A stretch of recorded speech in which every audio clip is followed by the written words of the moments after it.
अस्सलाम वालेकुम, welcome back. आज हम लीडरशिप एंड मैनेजमेंट से हमारा चैप्टर नंबर 13 पढ़ेंगे, that is quality management system. Quality management system का जो ऑब्जेक्टिव्स है ये आप देख सकते हैं कि इसमें हम पहले तो थोड़ी बहुत हिस्ट्री पढ़ेंगे, देखेंगे कि ये क्वालिटी मैनेजमेंट का सिस्टम जो हम पढ़ते हैं ना, जैसे आजकल हम पढ़ते हैं कि भाई नर्सिंग में जो है क्वालिटी केयर दी जानी चाहिए, या अगर एक हॉस्पिटल है तो उसकी केयर क्वालिटी कैसी है। ठीक है, तो ये जो क्वालिटी मैनेजमेंट सिस्टम है ये ऐसे शुरू से नहीं आया। ठीक है, इसके लिए बहुत सारे स्टेप्स हुए हैं और ये टाइम टू टाइम जो है ये सारी चीज़ें डेवलप हो गई। तो हम इसकी हिस्ट्री पढ़ेंगे एक, ठीक है, और इसी तरह इसके जो है रिलेशनशिप्स होते हैं, जैसे कि टोटल क्वालिटी मैनेजमेंट या टोटल क्वालिटी इम्प्रूवमेंट है, टोटल क्वालिटी मैनेजमेंट है, मैनेजमेंट सिस्टम है। तो ऐसी बहुत सारी चीज़ें होती हैं जो हम इसमें डिस्कस करेंगे। ठीक है, तो ये ऑब्जेक्टिव्स आप देख सकते हैं जो आपको बताए हुए हैं। मेनली सबसे पहले हम इसमें जो है वो उसकी हिस्ट्री पढ़ेंगे कि ये क्वालिटी मैनेजमेंट सिस्टम की जो हिस्ट्री है ये आई कैसे।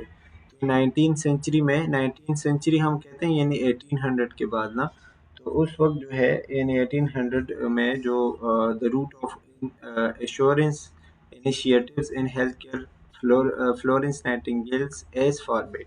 मतलब वो फ्लोरेंस नाइटिंगेल जो थी वो पहली नर्स थी जिसने जो है ये क्लीन और नीट एनवायरनमेंट का वो शुरुआत किया था, जिसने बोला था कि मरीज़ जो है वो एक क्लीन और ऑर्गेनाइज्ड जगहों पे जो है वो ज़्यादा अच्छे से मतलब रिकवर हो सकते हैं, बेहतर हो सकते हैं। ठीक है, तो वो पहली एक नर्स थी जिसने जो है इस चीज़ की शुरुआत की थी, यानी क्वालिटी केयर की शुरुआत की थी। फिर 1913 पे जब आप आते हैं तो American college of surgeons was founded, great variations in the quality of Health care. यानी कि कुछ डॉक्टर्स थे जिन्होंने देखा कि एक हॉस्पिटल में केयर एक तरीके से दी जाती है तो दूसरे में दूसरे तरीके से दी जाती है, कुछ अच्छे कुछ बुरे। तो उन्होंने इसके लिए कुछ रूल्स बनाए और उन्होंने जो मतलब एक अमेरिकन कॉलेज ऑफ सर्जन्स है ना, उन्होंने जो है एक क्वालिटी के लिए रूल्स बनाए और उन्होंने देखा कि आगे जाके जो भी मतलब केयर दी जाएगी तो उसके लिए एक ख़ास तरीका कार होगा और उसी तरीके से दी जाएगी। ठीक है, 1917 to 1930 the ACS developed the hospital standardisation process. मतलब ये कि उन्होंने एक सेट ऑफ रूल्स बनाया, एक कॉमन रूल्स बनाए जो कि तमाम हॉस्पिटल्स के ऊपर वो अप्लाई होंगे और तमाम हॉस्पिटल उसको फॉलो करेंगे। ठीक है, और इसी तरीके से जो है वो एक क्वालिटी मैनेजमेंट का सिस्टम डेवलप हुआ। ठीक है, फिर 1940 टू 1950 में क्या हुआ, the public had become more aware of the importance. मतलब फिर लोग भी इतने अवेयर हो गए, लोगों में भी इतनी अवेयरनेस आ गई कि उनको पता चला कि भाई ये जो क्वालिटी केयर है ये बहुत ज़्यादा इम्पोर्टेंट है, और जो गुड केयर है या रिलायबल हेल्थ केयर जो है ये बहुत ज़्यादा इम्पोर्टेंट है, यानी मरीज़ों को अच्छी केयर देनी चाहिए। इसी तरह 1952 में the joint Commission on accreditation of hospital, जिसको हम GCAH कहते हैं ना, मतलब शॉर्ट फॉर्म जो उसका है, was founded to provide standards for accreditation of hospitals। मतलब ये एक जॉइंट कमीशन था जिसने जो है मतलब एक इदारा बना और उसने तमाम हॉस्पिटल्स को चेक करना शुरू किया। अब जो हॉस्पिटल एक क्वालिटी के हिसाब से चलता है तो उसको आप समझ सकते हैं। एक्रेडिटेशन आप पढ़ेंगे आगे, एक टॉपिक है। ठीक है, तो उसमें यह है कि अप्रूव स्टैम्प दे दिया। आप ये कह सकते हो कि उनके अप्रूव कर दिया कि क्वालिटी उनकी मेंटेन है, वो सही काम कर रहे हैं, तो उनको अप्रूव कर दिया। जो हॉस्पिटल क्वालिटी के हिसाब से काम नहीं कर रहे थे तो इनको डिसअप्रूव कर, मतलब उसके बाद जो है वो काम शुरू हुआ। ठीक है, इसी तरह 1959 में द अमेरिकन नर्सिंग एसोसिएशन, ठीक है, ANA जिसको हम कहते हैं, उन्होंने जो है मतलब नर्सिंग के लिए एक आप कह सकते हो रूल्स लिखे और उन्होंने देखा कि या ये बात सामने लाए कि नर्सिंग प्रोसेस जो है वो एक तरीके से होगा और उसके लिए क्वालिटी मैनेजमेंट के लिए अपने रूल्स होंगे कि नर्सेज इन इन चीज़ों को मद्देनज़र रखते हुए काम करेंगे। बाई 1987 जो GCAH था change its name to Joint Commission on the Accreditation of Health Care Organisation. मतलब उन्होंने जो पहले जॉइंट कमीशन था उन्होंने अपना नाम चेंज किया और उन्होंने जो है वही सिर्फ हॉस्पिटल्स तक नहीं, जितने भी हेल्थ केयर सेंटर्स हैं ना, जहाँ पे भी आपको मतलब जैसे वाले वो क्या हो, लेबोरेटरी हो, वो जितने भी चीज़ें हैं, ठीक है, तो वहाँ पे आपको मतलब एक उन सब के अंदर जो है इनका इम्प्लीमेंटेशन आया और आप कह सकते हो कि वो सब इनके अंडर आ गए। तो उन सब में जो है वो क्वालिटीज़ चेक करते हैं। फिर 1992 the American Society of qualities health care played role for improving health care quality. उसमें जो है और मतलब अमेरिकन सोसाइटी ऑफ क्वालिटी ने एक इदारा है, इसने भी अपना रोल प्ले किया इन हेल्थ केयर क्वालिटी को इम्प्रूव करने में। तो ये उसकी हिस्ट्री है, मतलब जिसमें आप देखते हैं कि एक चीज़ पहले से आज तक जितनी क्वालिटी इम्प्रूव हुई है या जितनी चीज़ें बेहतर हुई है, ठीक है, तो उसमें ये प्रोसेस कैसे हुआ और इतनी सारी चीज़ें बेहतर कैसे हुई, ठीक है। अच्छा, अब हम आते हैं टोटल क्वालिटी मैनेजमेंट पे। टोटल क्वालिटी मैनेजमेंट जो है, जैसे कि इसमें लिखा हुआ है कि the total quality management is a management philosophy that emphasise a commitment to excellence throughout organisation. मतलब टोटल क्वालिटी मैनेजमेंट की एक ऐसी फिलॉसफी है, या आप कह सकते हो एक ऐसा तरीकाकार है जो कि एक ऑर्गेनाइजेशन के क्वालिटी को इम्प्रूव करने पर जोर देता है।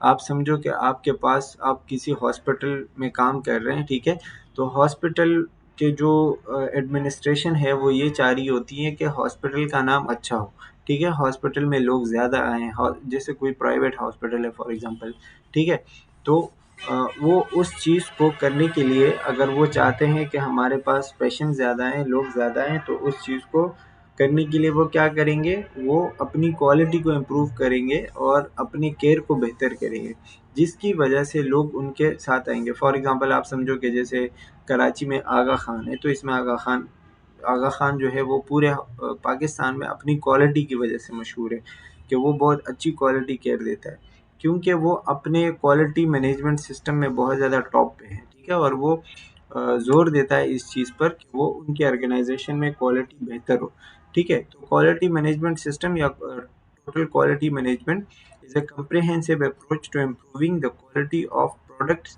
and services within an organization।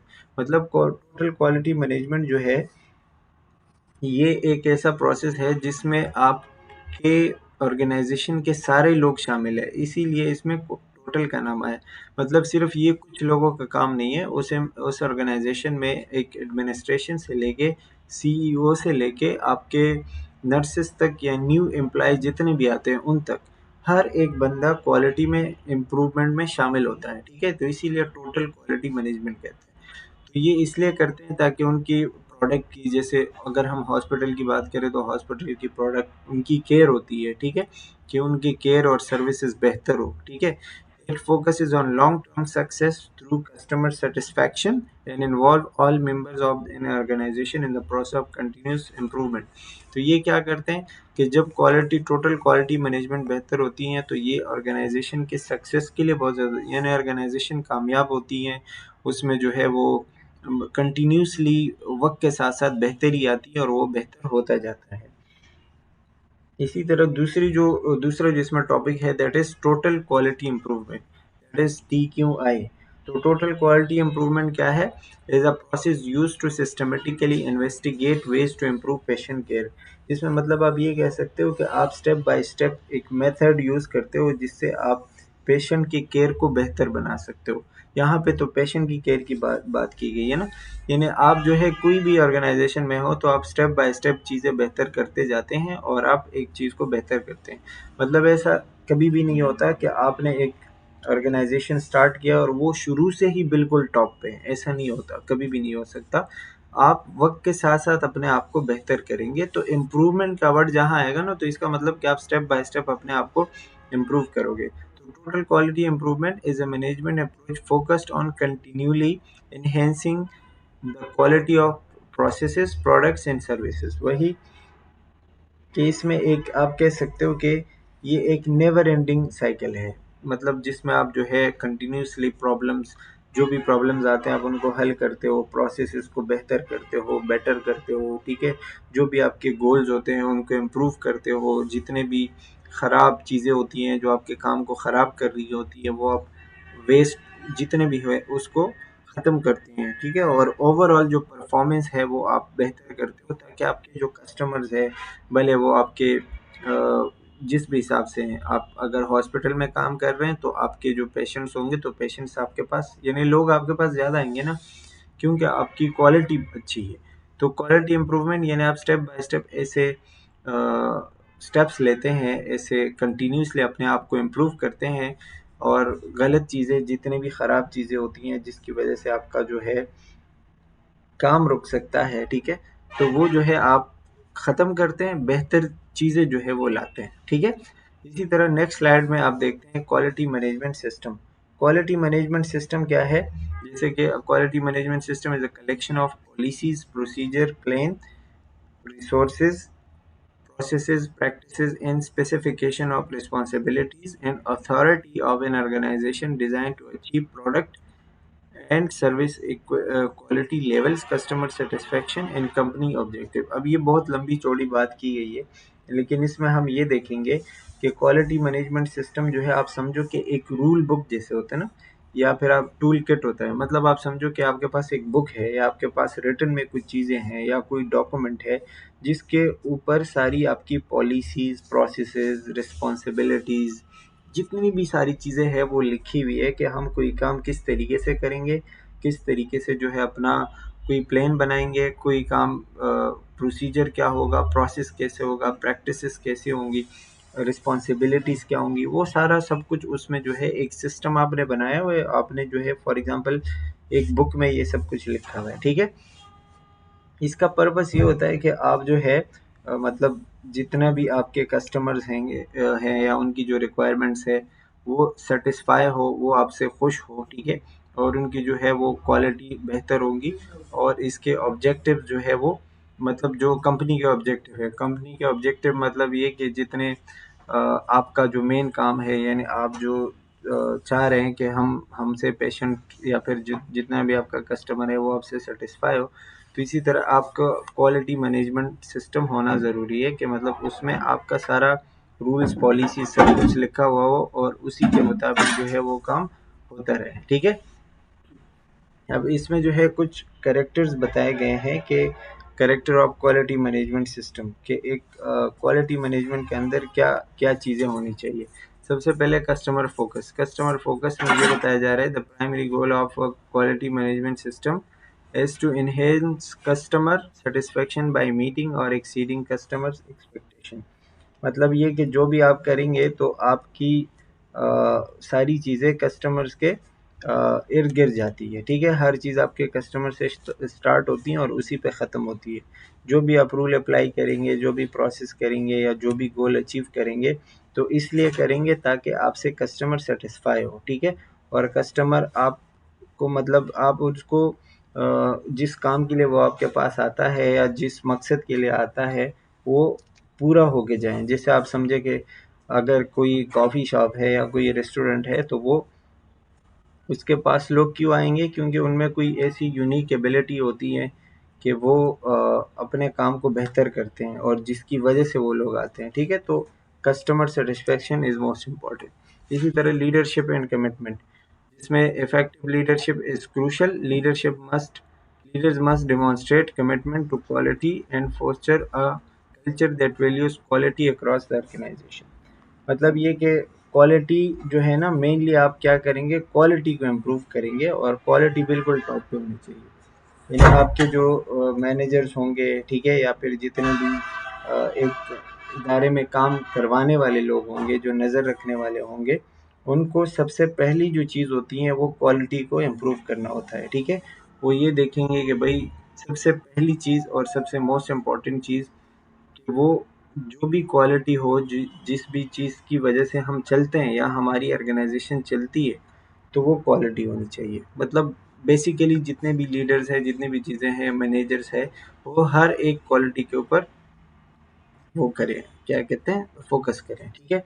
इसी तरह एम्प्लॉय इन्वॉल्वमेंट, ये कि सिंपल ना कि आपके क्वालिटी के इम्प्रूव करने में सिर्फ ये नहीं कि मैनेजर और एडमिनिस्ट्रेशन, तकरीबन हर बंदा इन्वॉल्व होता है।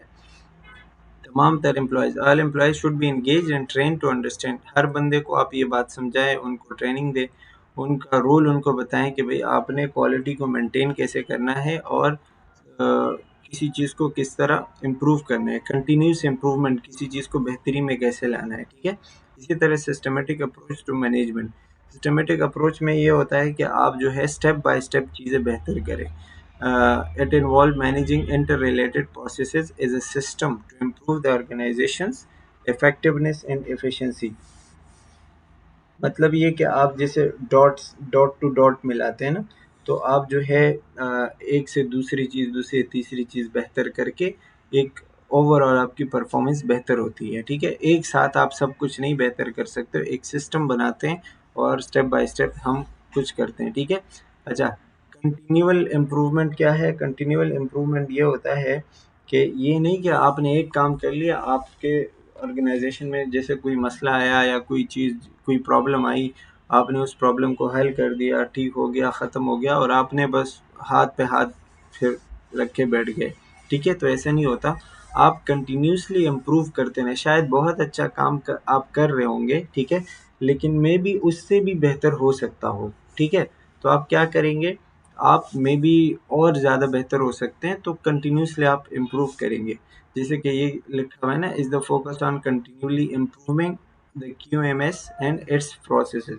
वही कि आप कंटिन्यूसली अपने आप को ये नहीं है कि आपने भाई डिग्री कर ली और आपको अभी और आगे कुछ नहीं पढ़ना, कुछ नहीं करना, ऐसा नहीं होता। बंदे को आगे भी इम्प्रूवमेंट अपने अंदर लानी चाहिए। तो इसी तरह सेम आपके ऑर्गेनाइजेशन में भी होता है कि आप चीज़ें रिव्यू करें, अपडेटेड रखें। जैसे आप कोई भी ऐप, जैसे नॉर्मली हम, आप सोचो व्हाट्सअप होता है ना, तो व्हाट्सअप शुरू से ही बहुत अच्छी एप्लीकेशन है, लेकिन उसमें वक्त के साथ साथ और बेहतरी आ रही है जो और इसको इंटरेस्टिंग बना रहा है, ठीक है।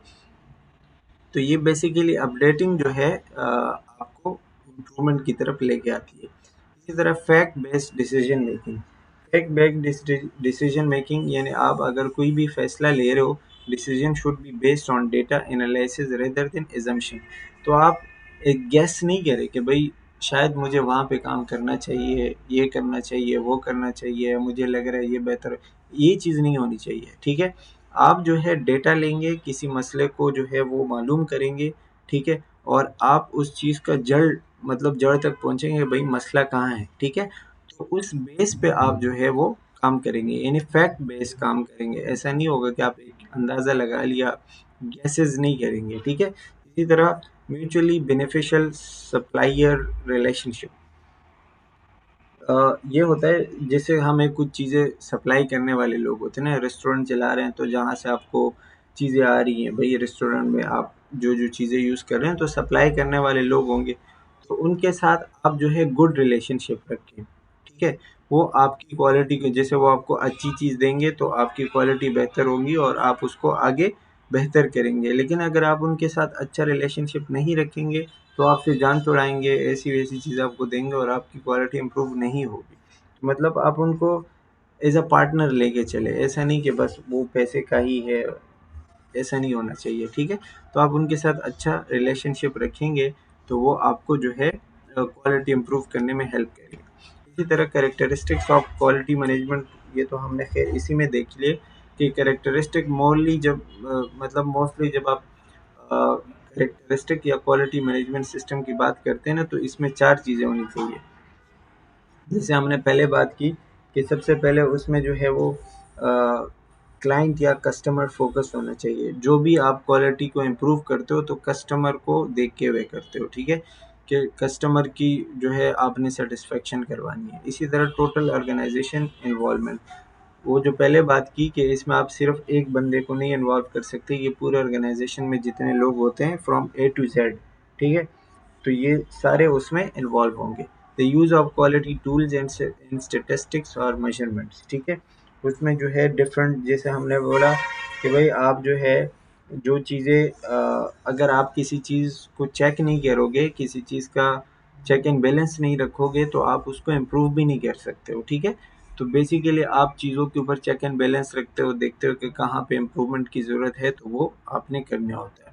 इसी तरह आइडेंटिफिकेशन ऑफ की प्रोसेसेस फॉर इम्प्रूवमेंट, कि आप जो है कि कहाँ पे आपको ज़्यादा फोकस करने की नीड है, कहाँ पे आपको ज़्यादा इम्प्रूवमेंट करने की नीड है। जैसे आप समझे कि आपके पास हॉस्पिटल में लोग आते हैं ओपीडी में, लेकिन ओपीडी में वो बहुत बड़ी लाइन में लगते हैं, उनको 3-4 घंटे लगते हैं आप तक पहुंचने में। तो आप शायद उनके लिए कुछ कर सकते हैं कि लाइन कम हो, शायद आप उनके लिए डेस्क ज़्यादा लगवाएं, इस तरह कुछ करें कि वो कम टाइम में आपके पास पहुंचे, ठीक है।